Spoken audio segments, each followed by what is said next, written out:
Can't help but compare yourself to the generation before you. Can't help but wonder what they'd have done in these times. Well, we all hear the stories. Their strength, their courage, pure grit.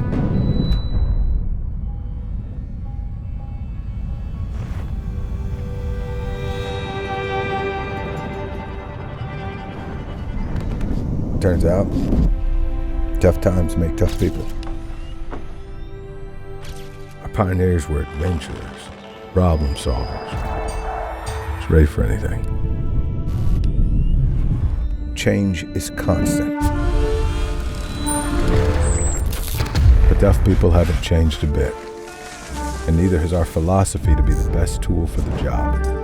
What started as a call to outfit the prospectors of the Klondike Gold Rush evolved into manufacturing products for those who made their living in the unrelenting woods of the Pacific Northwest. A century later, and we're still committed to making rugged gear for anyone not willing to back down in the face of a challenge. Doesn't matter the environment.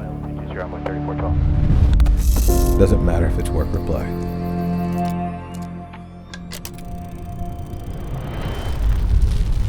No one tells stories about those who had it easy.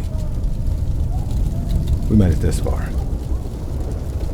It's no time to start failing.